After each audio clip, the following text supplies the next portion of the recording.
Halo semuanya, kembali lagi bersama newbie investor. Di video ini kita akan belajar dari investor legendaris yaitu Warren Buffett dalam Berkshire Hathaway Annual Shareholder Meeting 2020.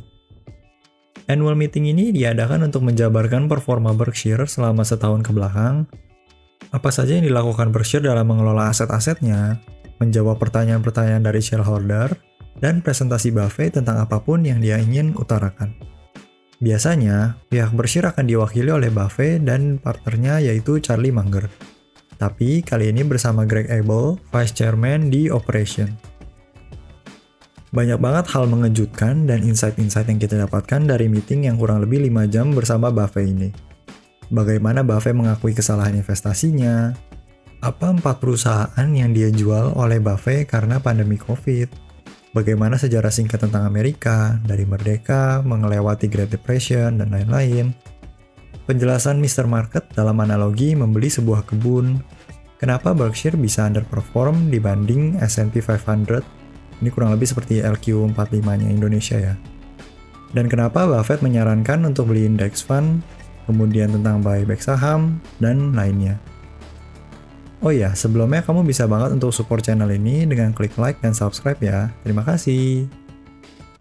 Kami juga sudah pernah memberikan summary dari interview Buffett bersama CNBC.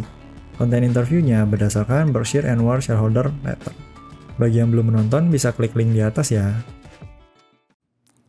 It doesn't look like an annual meeting. It doesn't feel exactly like an annual meeting. And Yuk mari kita masuk ke poin-poin terpenting apa yang bisa kita pelajari dalam Berkshire Hathaway Annual Shareholder Meeting 2020. Dalam bagian pertama meeting ini yang kurang lebih selama 1 jam, Buffett menyampaikan bagaimana perkembangan Amerika dari merdeka sampai ke saat ini. Apa saja masalah-masalah yang sudah dilewati, dan krisis-krisis yang sudah pernah dilewati Amerika, dan lain sebagainya. Yuk kita nonton cuplikan dari poin-poin penting sejarah Amerika. in 2008 and 9, our economic train went off the tracks. And there were some reasons why the roadbed was weak in terms of the banks and all of that sort of thing. But the train went. This time we just pulled the train off the tracks and put it on a siding. In World War II, I was convinced of it. During the Cuban Missile Crisis, 9/11, the financial crisis, that nothing could basically stop America, which was a noticeable decline because if somebody had given me $1,000 on the day I was born and I'd bought stocks with it and bought the Dow average, my $1,000 would have become $170 in less than 2 years. Stock market got back to where it was at that earlier time. And it may have been tested again in the Great Depression, and it may be tested now to some degree. But in the end, the answer is never bet against America. But we are a better society than existed in 1789. Di sini, Buffett bercerita bagaimana Amerika sudah melalui banyak sekali krisis dan pasti bisa melewatinya dengan baik. Dan Buffett pun selalu optimis bahwa Amerika pasti akan berkembang menjadi lebih baik ke depannya. Dia memberikan quotes yang akan banyak sekali diulang-ulang dalam annual meeting shareholder ini, yaitu "Never bet against America." I don't believe anybody knows what the market is going to do tomorrow, next week, next month, next year. I know America is going to move forward over time, but I don't know for sure.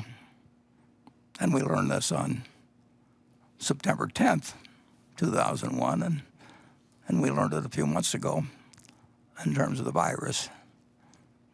Anything can happen in terms of markets. And if you can bet on America, but you have to be careful about how you bet. Because simply because markets can do anything.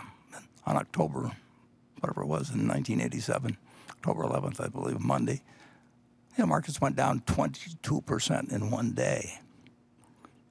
In 1914, they closed the stock market for about 4 months. After 9/11, closed the market for 4 days. We hustled to get it going again. But nobody knows what's going to happen tomorrow. So when you bet, I tell you to bet on America, and I tell you that that's what's really gotten me through ever since I bought my first stock when I was 11. I mean, that's... Di sini Buffett menceritakan bagaimana dulu itu pernah ada kejadian yang lebih ekstrim lagi dibanding saat ini, di mana market pernah turun 22% dalam satu hari, market juga pernah tutup selama 4 bulan, dan lain sebagainya. Tidak ada yang bisa menduga kejadian-kejadian seperti ini. Tidak akan ada yang tahu bagaimana pergerakan market, dan kamu juga nggak perlu untuk menebak-nebak pergerakan harga market. Yang paling penting, Amerika akan tetap melewati masalah-masalah tersebut dan bahkan akan menjadi negara yang lebih baik setelah melewati masa-masa itu. You never want to use borrowed money, and at least in my view, in margin to buy into investments. And we run Berkshire that way. We run it so that we literally try to think of the worst case of not only just one thing going wrong, but other things going wrong at the same time, maybe partly caused by the first, but maybe independent even of the first. And, you learned in I don't know what grade now, probably earlier than when I went to school, but in 5th or 6th grade, that anything, you can have any series of numbers times 0 and just need 1 0 in there and the answer is 0. And there's no reason to use borrowed money to participate in the American tailwind, but there's every other reason to participate now. Di sini Buffett mengingatkan untuk jangan pernah memakai margin atau memakai utang untuk melakukan investasi. Karena seperti yang disampaikan sebelumnya, kamu nggak akan tahu pergerakan harga market. Selain itu, ini juga menjawab pertanyaan kenapa Berkshire memiliki cash yang sangat besar sekali. Sekitar 120 miliar dolar Amerika. Ini ia gunakan untuk mempersiapkan segala kemungkinan yang bisa terjadi kepada Berkshire. But going back to stocks, people bring the attitude to them too often that because they are liquid and quoted minute by minute, that it's important that you develop an opinion on them minute by minute. Now, that's really foolish when you think about it. And that's something Graham taught me in 1949. I mean, that single thought. Stocks were parts of businesses and not just little things that moved around on charts. Or charts were very popular in those days, and whatever it may be. Imagine for a moment that you decided to invest money now, and you bought a farm. And the farmland around here, let's say you bought 160 acres, and you bought it at X per share, or per acre, and the farmer next to you had 160 identical acres, same contour, same quality of soil quality. So it was identical. And that farmer next door to you was a very peculiar character, because every day that farmer with the identical farm said, "I'll sell you my farm, or I'll buy your farm at a certain price," which he would name. Now, that's a very obliging neighbor. I mean, that's got to be a plus to have a fellow like that with the next farm. You don't get that with farms. You get it with stocks. If you own 100 shares of General Motors, on Monday morning, somebody will buy your 100 shares or sell you another 100 shares at exactly the same price, and that goes on 5 days a week. But just imagine if you had a farmer doing that. When you bought the farm, you looked at what the farm would produce. That was what went through your mind. You were saying to yourself, I'm paying X dollars per acre. I think I'll get so many bushels of corn or soybeans on average. Some years good, some years bad. Some years the price will be good, some years the price will be bad, etc. But you think about the potential of the farm. And now you get this idiot that buys a farm next to you, and on top of that, he's sort of a manic depressive and drinks, maybe smokes a little pot. So his numbers just go all over the place. Now, the only thing you have to do is to remember that this guy next door is there to serve you and not to instruct you. You bought the farm because you thought the farm was had the potential. You don't really need a quote on it. If you bought in with John D. Rockefeller or Andrew Carnegie, and there were never any quotes. Well, there were quotes later on, but basically, you bought into the business, and that's what you're doing when you buy stocks. But you get this added advantage that you do have this neighbor who you're not obliged to listen to at all, who is going to give you a price every day, and he's going to have his ups and downs, and maybe he'll name a silly price that he'll buy at, in which case you sell if you want to, or maybe he'll name a very low price and you'll buy his farm from him. But you don't have to, and you don't want to put yourself in a position to where you have to. So stocks have this enormous inherent advantage of people yelling out prices all the time to you, and many people turn that into a disadvantage. And of course, many people can profit in one way or another from telling you that they can tell you what this farmer's going to yell out tomorrow or next, your neighboring farmer's going to yell out tomorrow or next week or next month. There's huge money in it. So people tell you that it's important and they know, and that you should pay a lot of attention to their thoughts about what price changes should be, or you tell yourself that there should be this great difference. But the truth is, if you owned the businesses you liked prior to the virus arriving, it changes prices and it changes, but nobody's forcing you to sell. And if you really like the business and you like the management you're in with, and the business hasn't fundamentally changed, and I'll get to that a little when I report on Berkshire, which I will soon, I promise.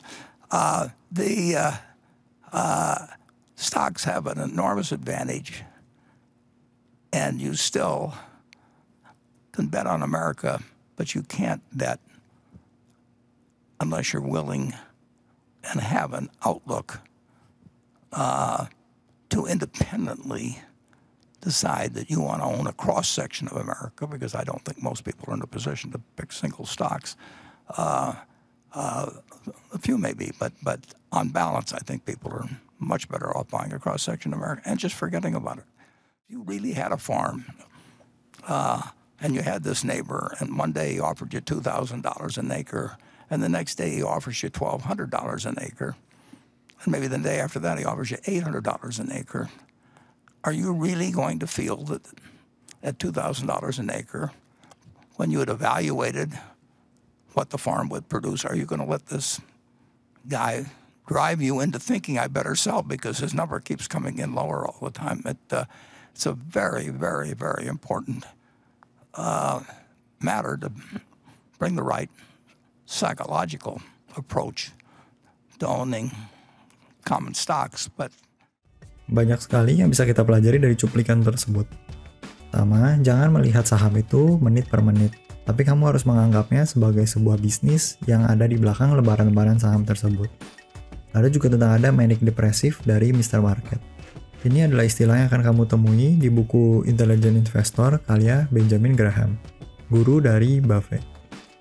Peran Mr. Market adalah menawarkan harga saham kepadamu setiap harinya. Kadang moodnya sedang jelek, jadi dia menawarkan dengan harga yang rendah. Kadang dia sedang dalam mood yang baik, sehingga jual dengan harga yang tinggi. Nah, bagaimana kita sebagai investor harus menggunakan kelabilan dari Mr. Market ini untuk keuntungan kita. Penggunaan istilah kebun yang identikal, ini maksudnya adalah lembaran saham. Kamu bukanlah melihat lembaran saham-saham tersebut, tapi melihat potensi dari kebun atau bisnis di balik lembar-lembar saham tersebut. Bisa menghasilkan tidak? Seberapa subur tanahnya? Atau dalam bisnis, seberapa besar potensi menghasilkan cash yang ada di belakang lembaran saham tersebut. Untuk Mr. Market sudah kami bahas lebih detail di rangkuman buku Investor Nilai karya James Bardo. Bisa kamu klik kanan atas ya. Fundamentally change ini yang akan dibahas lebih dalam kenapa Buffett menjual semua saham Airlines-nya. And the idea that you can outsmart the person next to you, or that the person advising you can outsmart the person sitting next to you is well, it's really the wrong approach. So, di sini Buffett memberikan pandangannya tentang seperti grup-grup berbayar, atau sekuritas atau perusahaan yang memberikan rekomendasi-rekomendasi saham. Menurutnya itu bukanlah cara yang tepat berinvestasi di pasar saham. Find businesses, get a cross-section. In my view, for most people, the best thing to do is to own the S&P 500 index fund. People will try and sell you other things because there's more money in it for them. If they do, will grow. But we do not think, if you own a great many businesses, that everyone is destined for success. That's why I suggest to people they buy an index fund. I do not, with the exception of Berkshire, I would not want to put all my money in any one company, although there's a few I wouldn't mind being very close to that. But I don't think, you get surprises in this world, and there will be businesses that we think are very good that turn out not to be so good, and there will be other businesses that turn out better than we think, and it's up to the world to judge our batting average over time. Di sini Buffett mengendorse index fund. Kenapa? Karena di index fund kamu langsung terekspos dengan berbagai industri dan berbagai perusahaan. Kalau di Amerika ada yang namanya S&P 500, kalau di Indonesia mirip-mirip seperti LQ45. Jadi perusahaan-perusahaan dengan market cap yang besar dan terdiri dari banyak industri. Dengan index fund, cukup dengan memasukkan uang ke reksadana tersebut, kamu langsung bisa memiliki perusahaan-perusahaan dalam LQ45. You'll see in the month of April that we net sold $6 billion or so of securities, and that isn't because we thought the stock market was going to go down or anything of the sort, or because somebody changes their target price or they change this year's earnings forecast. I just decided that I'd made a mistake in evaluating. It was an understandable mistake. It was a probability-weighted decision when we bought that we were getting an attractive amount for our money when investing across the airlines business. So we bought roughly 10% of the 4 largest airlines, and we probably, this is not 100% of what we did in April, but we probably paid $7 or $8 billion, somewhere between $7 and $8 billion, to own 10% of the 4 large companies in the airline business, and we felt for that we were getting $1 billion roughly of earnings. Now we weren't getting $1 billion of dividends, but we felt our share of the underlying earnings was $1 billion, and we felt that number was more likely to go up than down over a period of time. That would be cyclical, obviously, but it was as if we bought the whole company, but we bought it through the New York Stock Exchange, and we could only effectively buy 10% roughly of the 4, and we treat it mentally exactly as if we were buying a business, and it turned out I was wrong about that business because of something that was not in any way the fault of 4 excellent CEOs. I mean, believe me, no joy being a CEO of an airline, but the companies we bought were well managed. They did a lot of things right. It's a very, very, very difficult business because you're dealing with millions of people every day, and if something goes wrong for 1% of them, they are very unhappy. So I don't envy anybody the job of being CEO of an airline, but I particularly don't enjoy them being in a period like this where essentially nobody, and people have been told basically not to fly. I've been told not to fly for a while. I'm looking forward to flying. I may not fly commercial, but that's another question.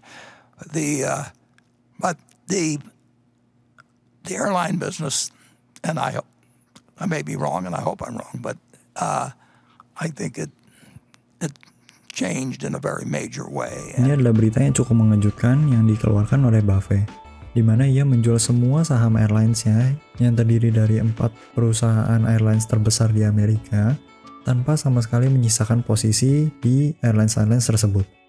Di sini kita bisa belajar, walaupun sudah menjadi investor kawakan yang sudah berpuluh-puluh tahun di dunia pasar saham, seorang investor pun masih bisa tetap melakukan kesalahan, tidak terkecuali Warren Buffett. Yang paling penting, kamu mengakui kesalahanmu, tidak memblame orang lain, dan kamu bisa belajar dari kesalahan tersebut. Di sini Buffett merasa semua airlines akan berubah industrinya, di mana demand-nya pun belum tentu akan kembali seperti semula, dan juga kalaupun 70-80% demand-nya kembali seperti semula, akan ada overplan capacity. Jadi mau dikemanain itu pesawat-pesawatnya? Hal-hal seperti ini akan merubah total industrinya. Perhitungan awal Buffett mengenai airlines ini pun berubah total. The virus will cost Berkshire money. It doesn't cost money because our stock and various other businesses moves around. I mean, if XYZ, which is, say, is one of our holdings, and we own it as a business and we like the business, the stock goes down 20 or 30 or 40%. We don't feel we're poor in that situation. We felt we were poorer in terms of what actually happened to those airline businesses, just as if we'd owned 100% of them. So that explains those sales, which are relatively minor, but I want to make sure that nobody thinks that involves a market prediction. Warren, just to clarify on his question, he asked, did you sell your whole stake in all 4 of those the companies? answer is yes. Yeah, when we sell something, we sell something, very often it's going to be our entire stake. I mean, we don't trim positions or that's just not the way we approach it, any more than if we buy 100% of a business, we're going to sell it down to 90% or 80%. I mean, if we like a business, we're going to buy as much of it as we can and keep it as long as we can. If a company or if an operation, we think its prospects are that it will continually lose money in the future, that we will certainly we'll try to sell it to somebody else, but one way or another we will not continue to hold it. And that is not a new policy, and it's not been changed. You can say, in effect, we did that with the airline industry to some extent. If we owned all of an airline now, it would be a tough decision to decide whether to sustain billions of dollars in operating losses when you know, A, you don't know how long it's going to happen or occur, and secondly, you know that it's very likely that there'll be too many planes around, and we know what happens in airline pricing when load factors go down and there's an oversupply of airline seats. So ini adalah lanjutan penjelasan mengenai kenapa menjual saham-saham airlines tersebut. Harga saham bukanlah sesuatu yang relevan bagi Buffett, tapi potensi dari bisnis tersebut ke depannya. Dan karena industri airlines yang sangat berubah drastis, membuat Buffett menjual seluruh saham airlines yang ia miliki. I'm not recommending that people buy stocks today or tomorrow or next week or next month. I think it all depends on your circumstances, but you shouldn't buy stocks unless you expect, in my view, you expect to hold them for a very extended period and you are prepared financially and psychologically to hold them the same way you would hold a farm and never look at a quote and never pay it. You don't need to pay attention to them. I mean, the main thing to do, and you're not going to pick the bottom, and nobody else can pick it for you or anything of the sort. You've got to be prepared to, when you buy a stock, to have it go down 50% or more and be comfortable with it as long as you're comfortable with the holding. And I pointed out, I think a year, maybe 2 years ago in the annual report, well, just the one before this most recent one, I pointed out that there have been 3 times in Berkshire's history when the price of Berkshire stock went down 50%. 3 different times. Now, if you owed it on borrowed money, you could have been cleaned out. There wasn't anything wrong with Berkshire when those 3 times occurred. But if you're going to look at the price of the stock and think that you have to act because it's doing this or that, or somebody else tells you, well, how can you stay with that when something else is going up or anything?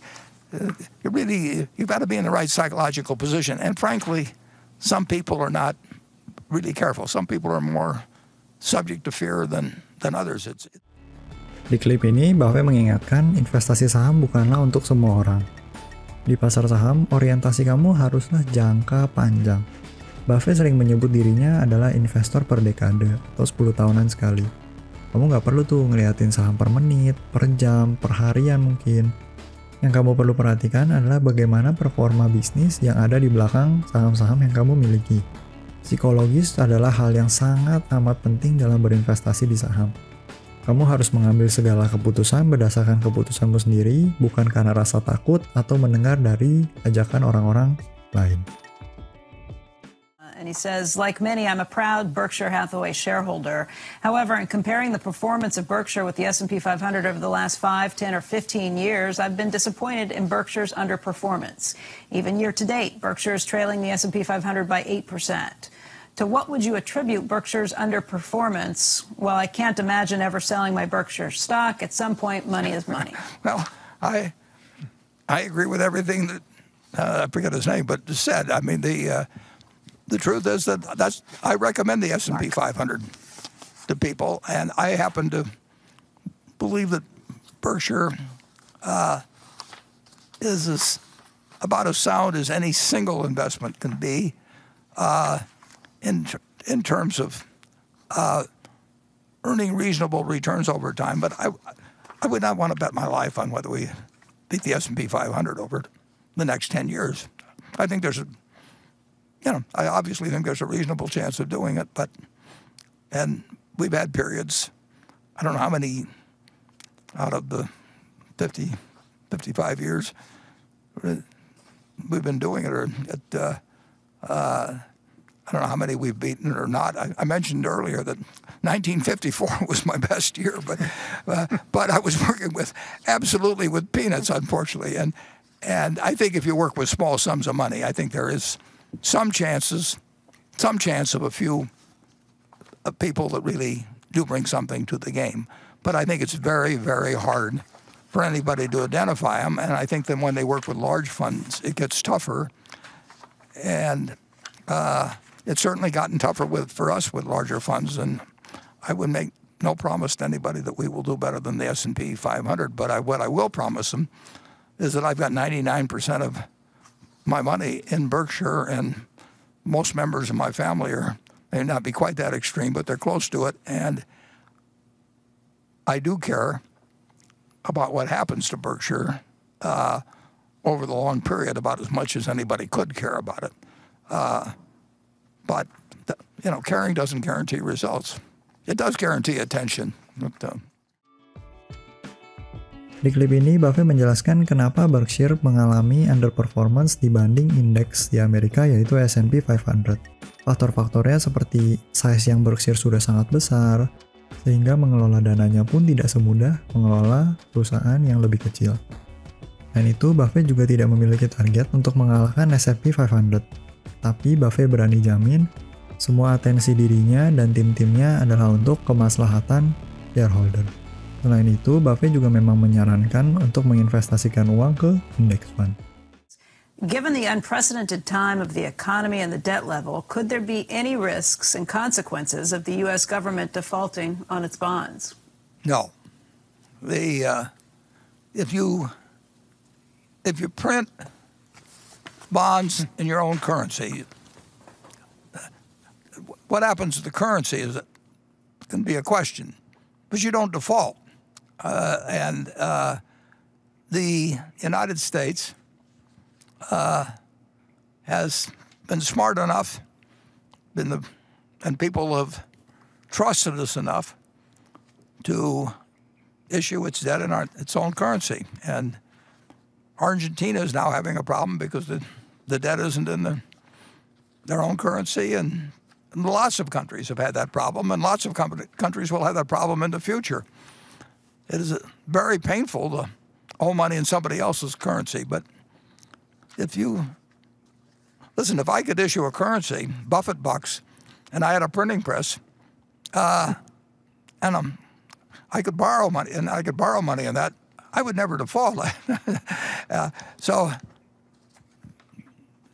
what you end up getting in terms of purchasing power can be in doubt. Di klip ini, Buffett menjelaskan hubungan antara mata uang dan utang di negara tersebut. Sederhananya, bila sebuah negara mengeluarkan utang dalam mata uang negara tersebut, kalau mau bayar utang tuh simpel banget. Tinggal kamu cetak uang lagi aja. Buffett memberi contoh Buffett Bucks. Tapi di sisi lain pasti ada konsekuensinya. Value dari mata uang tersebut pasti akan mengalami dampak bila sebuah negara mencetak uang yang terlalu banyak. Jadi bagi pertanyaan apakah sebuah negara bisa bangkrut atau tidak karena utang dengan mata uang negara tersebut, jawabannya adalah tidak. There's a lot of crazy things said on buybacks. Buybacks are so simple. I mean, it's a way of distributing cash to shareholders. And let's just say that you and I and Greg, the three of us, decide to buy an auto dealership or a McDonald's franchise or something, and we each put $1 million in, or whatever the number may be. And we get along with each other, and the business grows and all of that. And one of us really wants to spend our share of the earnings. And the other two want to leave the money in the business to grow. Now, if the three of us did that, and we're the only shareholders, we would not establish a 100% dividend payout for everybody, and we wouldn't freeze the one that wanted to get out either. The logical thing to do is to buy a portion, whatever that person wants to spend annually from the earnings, buy a portion of their stock, and the other two find their interest in the company goes up, and the third person still has a little more of an interest by what they leave in, but they also can take some money out of the business. You're taking money out of the business in either case, and one you call dividends, and you send it to everybody whether they want it or not. And with buybacks, you give it to the ones who want the money. And we've distributed some of the capital that we don't need for growth. Now, whether the company should buy it depends on a couple of things. One is they ought to retain the money they need for intelligent growth prospects. That's fine. And secondly, and this is a point that's never mentioned, they should be buying it back below what they think it's worth. Now, they'll make mistakes in that, but you make mistakes in a lot of business decisions, but that should be the guiding principle. Ini adalah kesekian kalinya Buffett membahas tentang buyback. Jadi secara sederhana buyback adalah memberi uang kepada para pemegang saham. Jadi sama seperti dividen. Bedanya, dividen itu semua pemegang saham akan mendapatkan bagiannya. Sedangkan dalam kondisi buyback, hanya pemegang saham yang ingin mengeluarkan uang dari perusahaan ke kantongnya lah yang akan mendapatkan cash dari perusahaan. Caranya dengan menjual sahamnya ke perusahaan tersebut. Ada dua syarat penting dalam melakukan buyback. Yang pertama, perusahaan haruslah memastikan bahwa uang untuk menjalankan operasi dan perkembangan usaha sudah cukup. Dan yang kedua, harga yang ditawarkan haruslah di bawah harga value saham tersebut. Kalau dijual semahal-mahalnya dan perusahaan beli, tentunya itu merugikan shareholder yang lainnya. Kurang lebih ini kesimpulan dari Annual Shareholder Meeting Berkshire 2020. Banyak sekali insight yang bisa kita dapatkan dari meeting ini. Buffett yang sudah berumur 89 tahun masih terlihat sangat sehat dan masih suka bercanda walaupun selama kurang lebih 5 jam melakukan presentasi dan menjawab pertanyaan. Semoga insight-insight di video ini bisa membantu kamu. Jangan lupa untuk like dan subscribe ke channel Newbie Investor ya. Thank you and see you on the next video. Bye!